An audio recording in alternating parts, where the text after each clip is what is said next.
What lovely weather you have. I know. It's exactly Oh what my you ordered. God. But it's been Oh my God, temperamental that's what I need today. So, today.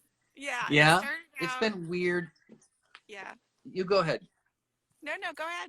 It's been weird for you It's as just, it's well? been weird here in Connecticut. Yeah, it's been, and then rainy. I got outside for my morning conversation. I was chatting with Chateau du Moulin à Vent in Beaujolais this morning, and we had sun, but right when he ended, he went outside and it rained. So we got it right in time, and now it's raining here, so I'm inside. Well, we were raining, and then suddenly it just cleared. We had a little patch of blue sky, and like, perfect. It's Well, exactly I me. love So, it. see. You know, Stephanie, we chatted just a couple of minutes before on the phone, and I feel like we went to high school or something together. I just feel like you're so easy to talk to. I feel exactly the same way. That's so funny. Okay, so let's start out. So I was telling people when I visited Foris earlier, I met everybody, but you were not there. So I would like you to introduce yourself and tell us your journey through wine and how you got to Foris and what you do there. Sure. So my entire family they're all engineers, and so I was a bit of a black sheep. I This is my second career, so I started out working in IT, and then when I turned about 29, I just said, you know what, I think I want to try something different. So I went back to school for viticulture and enology. Worked a bunch of different harvests. Went to New Zealand, but mostly out here in California and Oregon. Um, and then I worked in Paso Robles and then in Washington, both for big cab producers. Justin down in Paso Robles and Double Canyon up in Washington. And then I took the job here, and this is my big Pinot project. I So, love it. so It's it's really really, a special place there. I think so too. Ted has really kind of created his own little world down here in Southern Oregon. I mean, he Yeah. found this little valley, the back of the valley, um, in the 70s, and it's just kind of like forged his own path, found places that are well draining, great sites, and in this area, and he said, Mm. okay, these are places where are good for grapes, and he has three separate sites, and they're all a little bit separated, but no more than 5 miles. Oh, okay.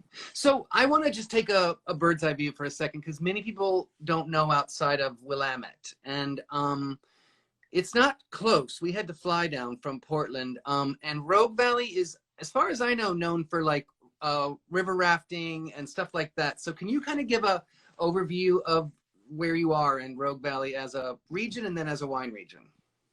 Sure. So regionally, we are really close to the California border.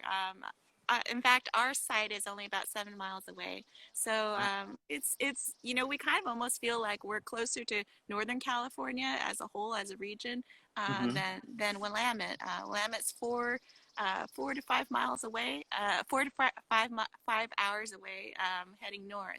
Mm-hmm. So we're a little bit warmer. We grow a lot of different varietals. Down here towards the Applegate and Maine Medford area, they grow Syrah, they grow Merlot, Cab Franc, Cab Sauv, and those Merlot and Cab Franc do really, really well. In our section, because we're within our AVA, it's pretty large. We're more closer to the west, so we're cooler, and we grow like Riesling, Gewürztraminer, as well as like all the different Pinot varieties and Pinot Noir mostly. But yeah, that's largely within the AVA. It's kind of split. I'd say there's two big main sections to it. The soil types are really different as well. Actually, interestingly enough, is because our area, we're kind of influenced more by the Siskiyou Mountains. Like our soil types come from those. They weather down and they become our soil. But over on the Medford side, their soil types come from the Cascades. So they have to constantly deficit irrigate on that side, and on our side we really don't need to at all. We're kind of Oh, dry okay. farmed mostly. That's really fascinating.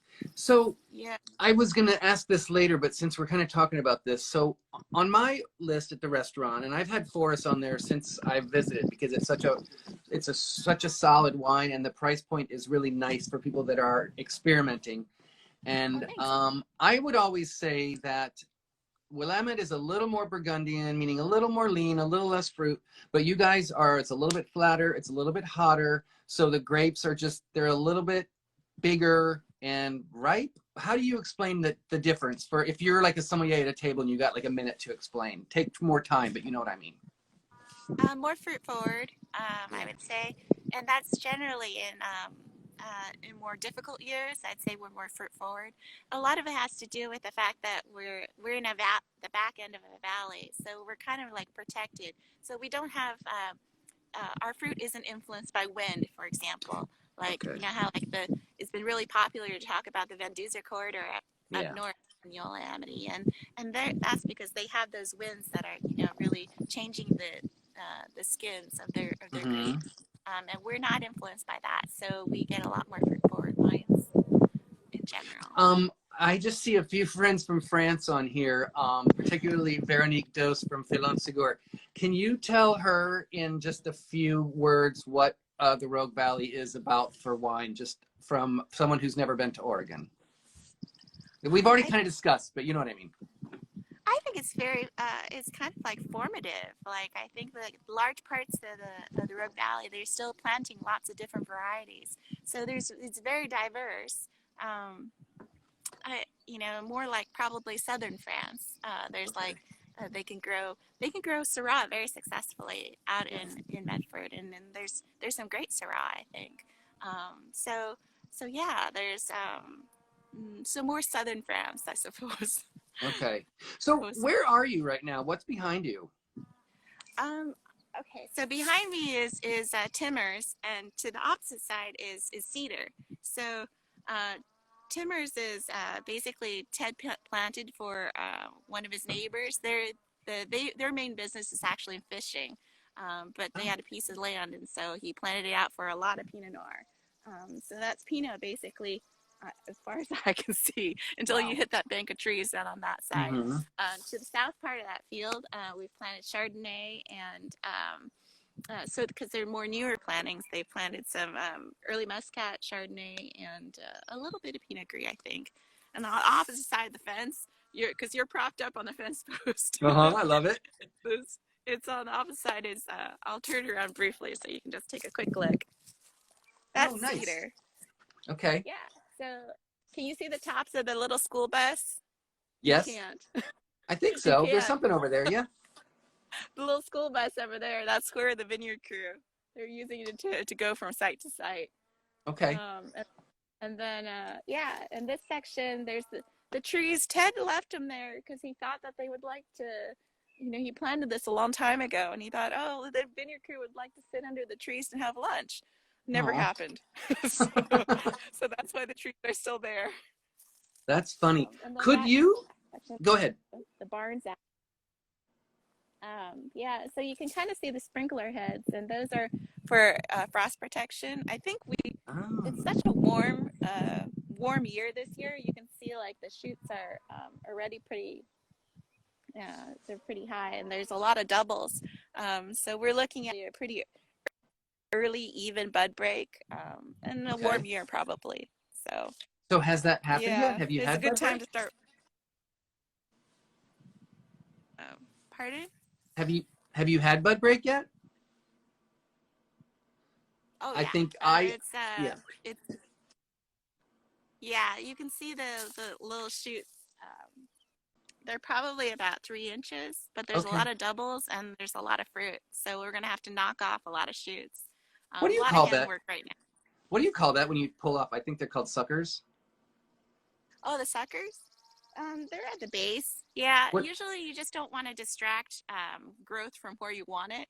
And so that's really what it's all about. We just knock off the suckers, and then on at each position on the cane, we're just kind of like knocking off the doubles, because you really only want one, shoot coming up. Yeah. So, yeah. So can you tell us about Ted and the story of Foris, how it came to be and how big you are, and just Ted and the history of the domain? Sure. So Ted started out here in the 70s. I think he said he was in Northern California in Chico, and his dad actually was a dentist. And so he was like one of, I think, 3 or 4 children, and one of his brothers is down in San Diego, actually, where I'm from. And he decided to come up here with his wife and found a little spot in Illinois Valley. And he said, well, he decided, that it was probably he was going to try and start a vineyard. And so I think he took a leap of faith and, planted, and it worked out. In fact, some of our best plantings are really from, the 70s and the 80s. He has 40-year-old like Gewürztraminer vines, still sitting on his home ranch. Some of these other properties he kind of acquired, slowly, just branching out. And but he came out here and really kind of forged his own path. A lot of the thing I like to say about Willamette Valley is there's, up there, because we're part of Oregon Pinot Camp, so we actually do interact with a lot of the small family producers up there.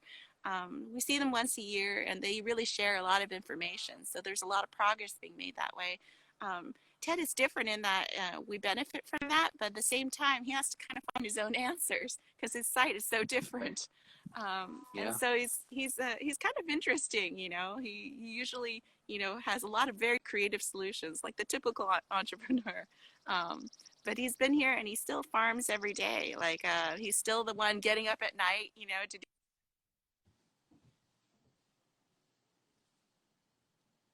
I lost her for a second. She's outside. This is the price of being outside.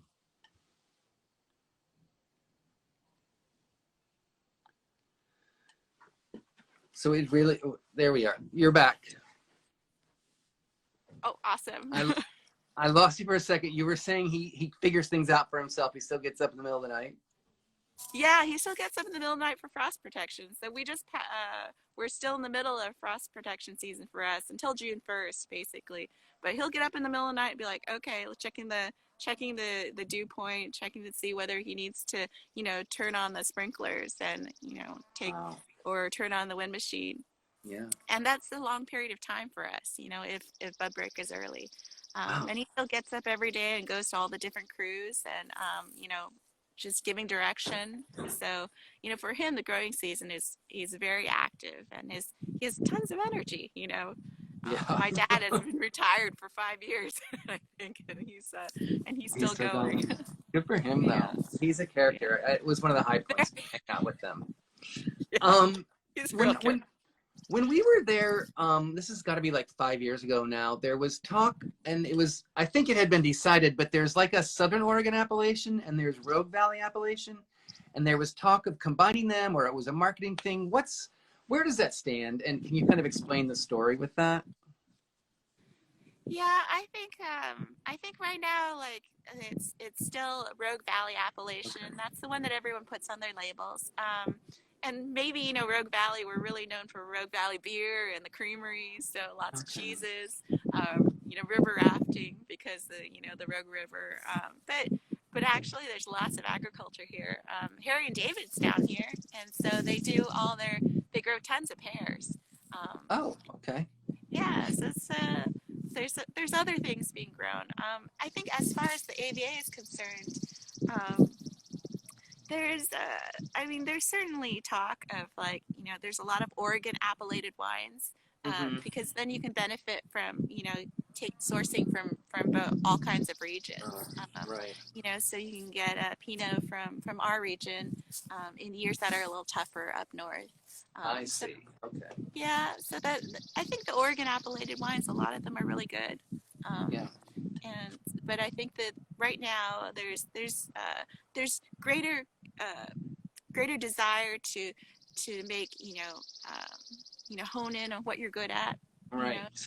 Well, there's something too. I have to say that just Rogue Valley, people have heard of it, and it's half the battle with you when you're trying to have people try something new, whether they've heard of Rogue Valley wine, but they might just know it's halfway there. Yeah, the majority of our wines actually never travel outside of our area, just because everyone there are lots of small wineries, and they tend to rely on tourism.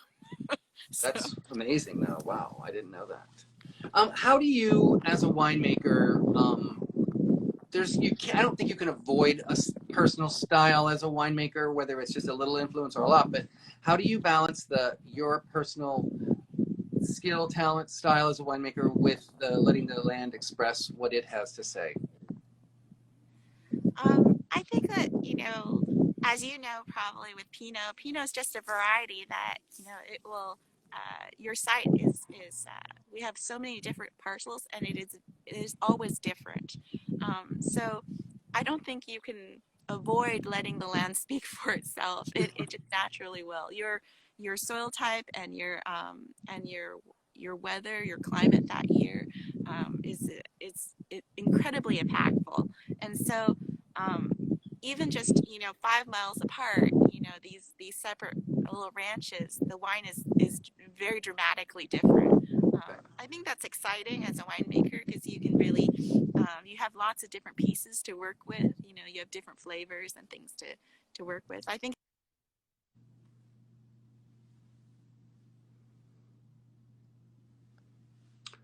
is really managing harvest. Because Oh, if you okay. can manage the logistics, then you can manage the quality of the wines. Oops. Uh-huh. That's okay. That's cool. And then how is it? Because I don't think a lot of people that grow Pinot can grow Gewurz, And what all grapes do you grow, and what wines do you make, and how different is it growing? Like, for example, Gewürztraminer from Pinot. Gewurz is very late ripening, so we actually do a lot of our whites, and then we do our reds, and then we convert our presses back to white, Wow. so that we can take care of all the Gewürztraminer. So that's the one interesting thing. It's a real thick, kind of like thick skin kind of grape, probably why it's so aromatic, and so it's like a little bit of like a baseball. When they stick it into the press, it's a super long press cycle. Like everyone says, they call it the 4-hour press cycle because you're just pressing forever. Wow. But yeah, it's a really interesting grape for us. Like we have Gewürztraminer only on two different ranches, but it grows very successfully here.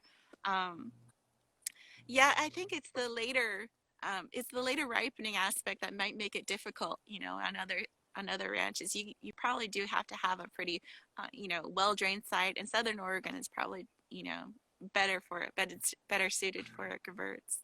Right. Riesling, Riesling is actually our most purchased varietal Really? from like the Illinois Valley itself. Mm-hmm. Just because it does really, really well down here. You get a lot of that more like what I call that sweet tangerine, kind of what I'm looking for in Riesling, that character really easily, almost reliably every year. And so I love that aspect of Riesling. And then what other wines do you make? We make Chardonnay, early Muscat, which we make as a Moscato. We also do a lot of Pinot Blanc. And we do Tempranillo too. That's our new varietal. It's kind of like interesting. So, wow. Yeah, that one's just budding out, but the leaves are huge. That's awesome. So you're the winemaker. Who's the viticulture, or how do you guys work together, and what does your job entail? Ted pretty much takes care of all the vineyard work. I feel like my responsibility as a winemaker is also to, provide him feedback about how the different lots are doing at any given time. I do have a general sense, after 3 years, I have a general sense of when I go out and I look at different parts of the vineyard, what I expect to see at any given time, and what I think will lead towards a successful, getting to the finish line on every parcel. So I think a lot of the decisions for the quality of the wines as they are today were made really 10 years ago on the things that were planted.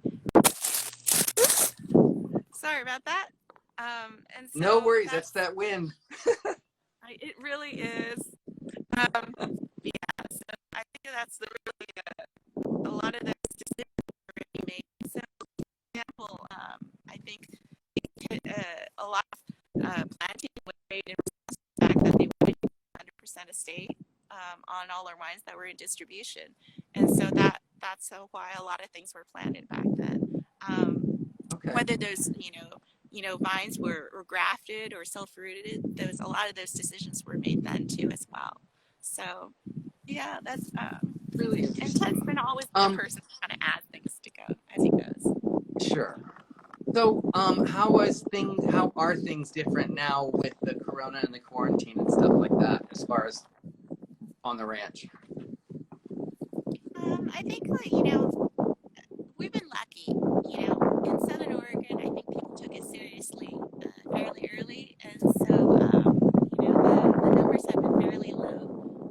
But as far as work-wise, we naturally, try to keep people separate in separate rows.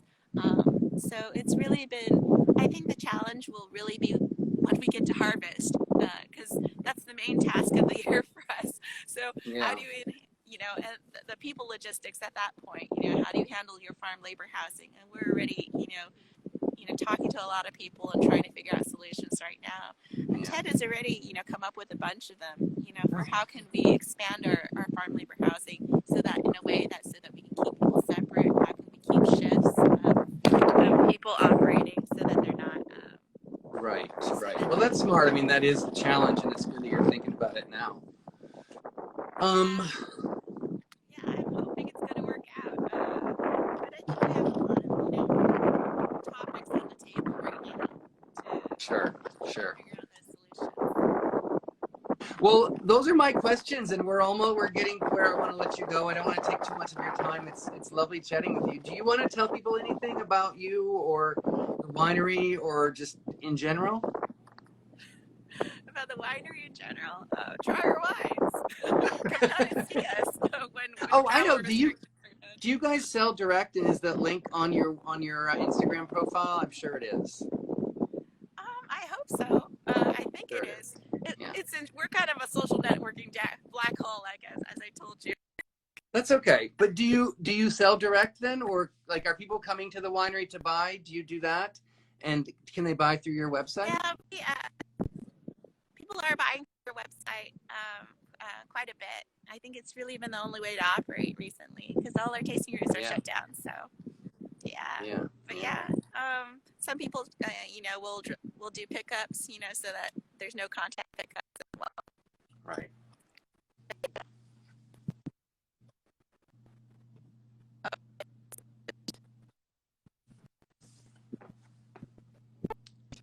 I'm having a data lag, so let me just let it catch up. I just lost you. Now you're back.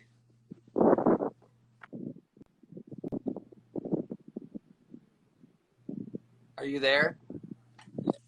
Hello? I can see you. Yeah, there we had a data moment there. That's okay. AT&T, I tell you. Well, Stephanie, I have to get out there and see you again. Oh, for sure. I have to get out there. I'm trying to come to Pinot Camp again. Do you ever come to New York? Oh, I would love to. I actually have one of my best friends is in New York, but I don't know. Well, we have to get Ted to sit. We're going to be able to go anywhere anytime soon. Yeah, exactly. I hope in the fall or maybe the spring, but maybe I'll see you at the next portfolio show. We have to get Ted to send you up for the next portfolio show. Sorry, I couldn't hear you. Oh, I said we have to get Ted to send you to New York for the next portfolio show. Yeah, there's Tokar saying she's going to schedule it.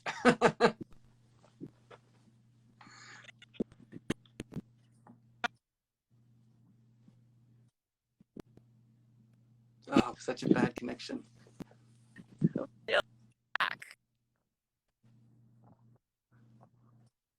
Yeah, now I can hear you fine. So while your picture loads, Tokar said, yes, let's schedule it. And I was saying maybe Ted can send you to New York for the next portfolio show. Oh, portfolio show or something? That's all I caught. Yeah, you got to come to New York for the next portfolio show. So we'll get Tokar and Julianne on that and talk to Ted, okay? All right, I think we're done anyway, so I'm going to let you go. It's really good to see you. Thank you for chatting. It's such a sweet time. Oh, you're not there. It's been really great to chat with you. It's a pleasure meeting you. And we'll talk soon, okay? Stephanie, bye. We lost the data at the end. Okay, take care, hon. Bye-bye.